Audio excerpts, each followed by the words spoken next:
नमस्कार, ये आकाशवाणी चंडीगढ़ है। अब आप वैशाली चौधरी से प्रादेशिक समाचार सुनिए। कृषि और किसान कल्याण मंत्री शिवराज सिंह चौहान ने 4 राज्यों तमिलनाडु, गुजरात, उत्तर प्रदेश और हरियाणा के लिए न्यूनतम समर्थन मूल्य (एमएसपी) पर दालों और तिलहनों की बड़े पैमाने पर खरीद को मंजूरी दे दी है। इन राज्यों में ये खरीद न्यूनतम समर्थन मूल्य योजना के अंतर्गत की जाएगी। कई राज्यों को अलग अलग खरीदी की अनुमति पीएम आशा के तहत हमने देने का काम किया है। उत्तर प्रदेश, छत्तीसगढ़, तमिलनाडु, गुजरात, इन राज्यों को मूंग, मसूर, उड़द की खरीदी की अनुमति दी है। मिनिमम सपोर्ट प्राइस पर ये खरीदी होगी। हरियाणा के मुख्यमंत्री नायब सिंह सैनी ने अंतर्राष्ट्रीय योग दिवस के उपलक्ष्य में आज सिरसा के डेरा बाबा भूमन शाह में आयोजित योग शिविर में मुख्य अतिथि के रूप में भाग लिया। उन्होंने डेरा के गद्दी नशीन बाबा ब्रह्मदास के सानिध्य में वहां मौजूद सैकड़ों लोगों और बाबा के अनुयायियों के साथ मिलकर योग अभ्यास किया।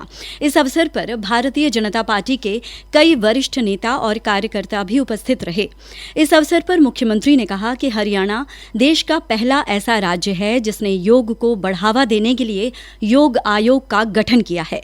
सरकार प्रदेशवासियों के मानसिक एवं शारीरिक स्वास्थ्य एवं निरोग जीवन के लिए योग को बढ़ावा देने के लिए प्रतिबद्ध है। हम सब जानते हैं कि 2 दिन के बाद अंतर्राष्ट्रीय योग दिवस 21 जून को अंतर्राष्ट्रीय स्तर पर पूरा विश्व मना रहा है। इस दौरान हमने प्रदेश के लगभग सभी जिलों में योग अभ्यास कार्यक्रम आयोजित किए हैं और इसी कड़ी में आज का ये योग अभ्यास कार्यक्रम यहाँ बाबा भूमन शाह जी के पवित्र भूमि पर आयोजित हो रहा है। हमारे शास्त्रों में भी कहा गया है, योग कर्मसो कौशल, कर्मों में कुशलता लाना ही योग है। हरियाणा का एक स्वस्थ, समृद्ध और योग में राज्य बनाने के लिए हमारी सरकार पूरी तरह प्रतिबद्ध है। हरियाणा में 21 जून को 12वें अंतर्राष्ट्रीय योग दिवस पर पंचकुला में राज्य स्तरीय योग दिवस कार्यक्रम का आयोजन किया जाएगा। सतपाल शर्मा विभिन्न विभागों के कर्मचारियों, विद्यालयों, महाविद्यालयों के विद्यार्थियों, भारत तिब्बत सीमा पुलिस, केंद्रीय रिजर्व पुलिस बल के जवानों और शहर की योग से जुड़ी संस्थाओं ने इस मौके पर भाग लिया। इस दौरान योग प्रोटोकॉल के अनुसार सभी योगासनों का अभ्यास भी करवाया गया। हरियाणा योग आयोग के अध्यक्ष डॉक्टर जयदीप आर्य ने इस मौके पर बताया कि इस वर्ष राज्य स्तरीय कार्यक्रम का आयोजन योग से निरोग हरियाणा थीम पर किया जा रहा है। उन्होंने बताया कि अंतर्राष्ट्रीय योग दिवस पर आयोजित इस मुख्य कार्यक्रम में मुख्यमंत्री नायब सिंह सैनी मुख्य अतिथि के तौर पर शिरकत करेंगे। कार्यक्रम में 11 देशों के लगभग 70 विद्यार्थी भागीदारी करेंगे। हरित योग के चलते प्राकृतिक संरक्षण का भी संदेश दिया जाएगा और एक भव्य प्रदर्शनी भी लगाई जाएगी।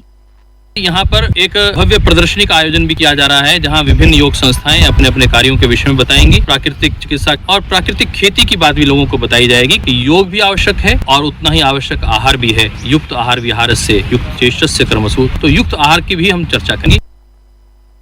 उन्होंने बताया कि इस मौके पर मुख्यमंत्री सहित विभिन्न मेहमानों द्वारा 11 औषधीय पौधे भी लगाए जाएंगे। उन्होंने कहा कि मुख्यमंत्री हरियाणा में योग को लेकर एक ऐतिहासिक घोषणा भी करेंगे। केंद्र सरकार के गौरवशाली 12 वर्ष पूरे होने के उपलक्ष्य में हिसार जिले के गांव गंगवा के पीएम श्री स्कूल में रचनात्मक गतिविधि कार्यक्रम का आयोजन किया गया। इस कार्यक्रम में 500 छात्र छात्राओं व जिले के विभिन्न स्कूलों के शिक्षकों ने भाग लिया। स्कूल प्रांगण में विभिन्न गतिविधियों से जुड़ी हुई स्टॉल लगाई गई।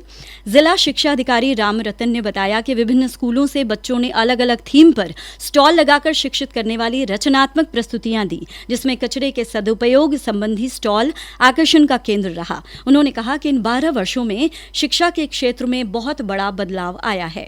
जैसे पीएम श्री स्कूल का संचालन हुआ, पहले प्रथम चरण में हमारे डिस्ट्रिक्ट हिसार की बात करें तो 9 स्कूल पीएम श्री थे, परंतु दूसरे चरण में 18 स्कूल हो गए हैं। अब केजीबीवी भी हमारे 2 अपग्रेड हो गए हैं। भिन्न जगह पर कॉलेजेस हो गए हैं, तो जो बच्चों को जो है दूर ना जाना पड़े और नजदीक जाकर के बच्चे अपनी पढ़ाई कर सकते हैं। हरियाणा में आपातकालीन स्वास्थ्य सेवाओं को मजबूत करने की दिशा में एक अहम कदम उठाते हुए हरियाणा के राज्यपाल और हरियाणा राज्य रेड क्रॉस सोसाइटी के अध्यक्ष प्रोफेसर असीम कुमार घोष ने कल हरियाणा लोक भवन से 9 नई एम्बुलेंस को हरी झंडी दिखाकर रवाना किया। इसी के साथ प्रादेशिक समाचार समाप्त होते हैं।